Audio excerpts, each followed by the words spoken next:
Good morning. First of all, we say thank you so much for the nice, very nice Medina Palm hotel. Could you please introduce me yourself as a director of this nice resort? Morning. My name is Max Kelly. I'm of Italian origin and I've lived in Kenya for practically all my life. So that's a number of years. Yes, and it's a beautiful place to live and to work in. So it's great. So also same question for you, sir. Good morning. I'm Alex Riberoff. I live in Bermuda, and my involvement in Medina Palms was as an investor from the beginning, and I was part of the conception and execution of building Medina Palms. Okay, we continue with you. Why Kenya? Why you decided this area, and how much you invest this nice property? Kenya was a choice that I made when we first looked back in 2008, 2009. Through family connections, my brother-in-law and his wife were actively doing business in Kenya for some time. Not hotel tourism business, I Yes, they were involved my sister-in-law was involved in the designing and the hotel architect. She has an interior design background with a knowledge of architecture, and she was involved in the construction and kitting out of some of the best-known safari lodges in Kenya. Okay. And through her, their connection with the coast, they built their own house here, and we came to visit, and we loved what they had, what they built. We fell in love with Kenya through coming on safari, and not only with the beautiful nature, but with the people. Yeah. And we decided that given the opportunity, we would like to have something ourselves here. So through the family connection, we found a plot of land and we decided to build something. And it took us a few years to decide what to do, but we felt that in addition to doing something on a personal level, that we could do something on a financial business level as well, and eventually came to the conclusion that you see the product here. How much you invest this huge resort, let's say boutique hotel, and could you give me some investment information about how many square meter, how was to invest in Kenya? Do you have some problems, bureaucracy, something like this? I think the investment problems in Kenya are less than we would have had in other places. There was not too much red tape in getting involved. Obviously, going through the government to make sure that everything is above board and good title on everything took some time, but no more than probably anywhere else. The project evolved quite a lot. So as we made changes, we had to keep updating our regulatory approvals. But everything was done in a timely fashion, and we never had any great problems that couldn't be anticipated from the government side, from the regulation side. How many square meters here? How many square meters? Meter or hectare? How do you? Well, the plot size is 6 acres. I'm not sure how big it is, but it's 6 acres. We use in Turkey square meters, square kilometers, something so. And how much you invest here? In US dollar, I mean. Well, you mean now in terms of building costs? Oh, totally. When the gentleman director starts the business in here, from beginning to end, to opening. How much financial investment was made? Yes, I mean, total cost of this resort. Total land or buildings. Oh gosh. I'm asking because of the other investors from Turkey. Maybe they interest because the Kenya Tourist Board would like to some investment from Turkey. Whoa. Well, the land. More or less, not so. I'll say probably in the region of $15 million. 15 million. Do you rent this area from the government for some? It's a leasehold property. Okay. How many years? 99 years. 99 years. Very good. Okay, sir. Thank you for the first short information. Now, Mr. Director, could you please tell me about Medina Palms? How many rooms? How is your working? As you are Italian, I saw the Italian menus in the restaurant. And what are you doing in here? Well, let me stop. First of all, I've been in this industry for 35 years. Yeah. So it's a long time.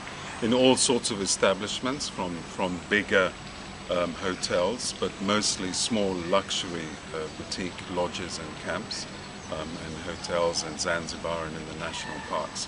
So I come from a varied background, a full spectrum, from charter flights to FIT travelers.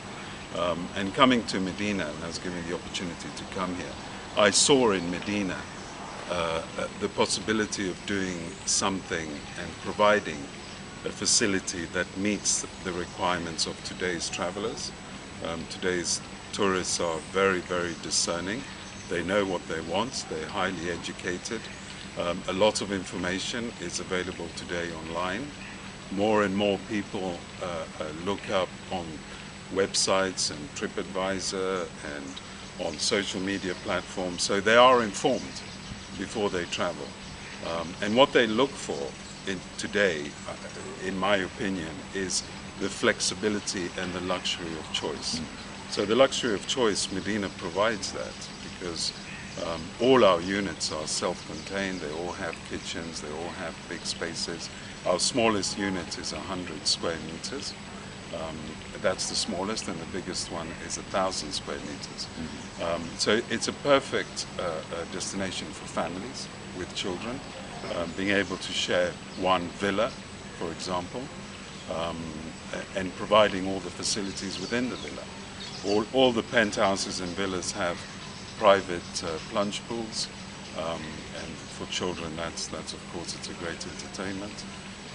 As I've said, the kitchen, so they can choose to either eat in-house, and we provide well-trained chefs, or in our Amandina restaurant, which has a great selection of seafood and meats and everything good that Kenya has to offer.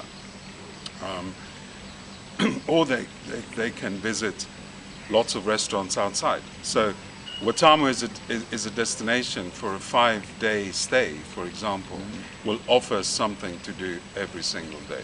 Water sports, snorkeling, deep sea fishing, not to mention, of course, that we're only 2 hours from Africa's, Kenya's biggest national park, and one of Africa's biggest, that's Tsavo East, where within 2 hours you can see elephants, you can see lions, you can see leopard, and so on. So if you put it all together, it offers a very, very good package.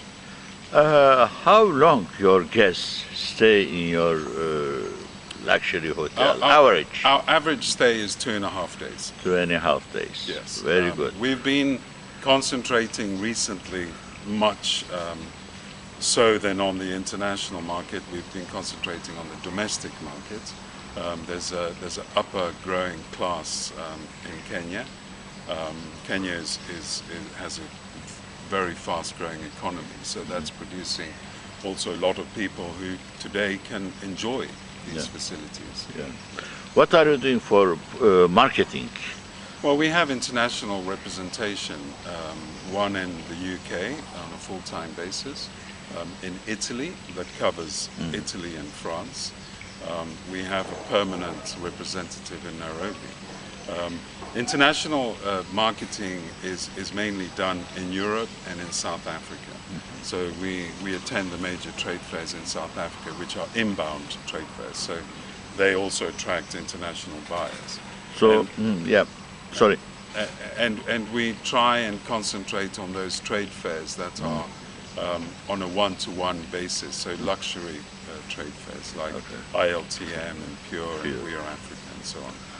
So mostly your guests from UK, Italy and France, I think. That is correct. Yes. And do you think to open your umbrella to other countries, for example, as Turkey? Absolutely, and it's something we've been looking into, expanding into Turkey and into the Middle East. Because Turkish Airlines fly in Nairobi and Mombasa, so it's a good chance for the promoting. It is a great chance, and I think this actually ticks all the boxes as far as a Turkish tourist would want to find. The climate, the food, the Arab Omani influence in the architecture of Medina, and basically the whole coast of from Malindi all the way down to Zanzibar was under the Sultanate of Oman for many years. So that is very obvious in the culture, in the food, in the architecture. So it does meet the requirements of what a Middle Eastern traveler would like to find. And then we're looking also expanding to the Far East, but that will be another phase. What is the percentage of the online marketing via internet? Online marketing is picking up very, very fast. It is still a relatively small percentage. We're talking 10-15% maximum. Most of the clients that we receive here are actually through word of mouth. So through word of mouth, which today is through social media. Yeah. So people talk, they, as I said before, they look up what Medina has to offer, and those are the bookings we're getting. Then they may book through a travel agent just for convenience.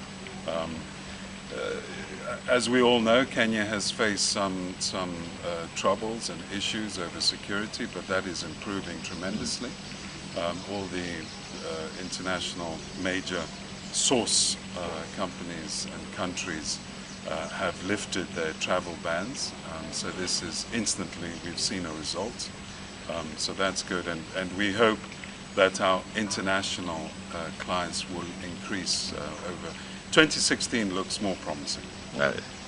You have very huge beaches, which Turkish people likes to beach. Yes. 3S, as you know, sun, sea, and Safari. Safari will be 4S. Yeah. How many hotel rooms or hotels on this beach, and how is the occupancies? I mean, in generally, you know it, I think. We're on the marine park, the Watamu Marine Park, and the marine park hotels are 6, ranging from 30 bedroom to 200 bedrooms. We're on a stretch of 5 kilometers of beach, a beach that's been voted in the top 10 in the world. It's a beautiful beach, it's very natural, it's protected. It's one of the most important nesting places for turtles, the endangered species of turtles. So it is very well looked after.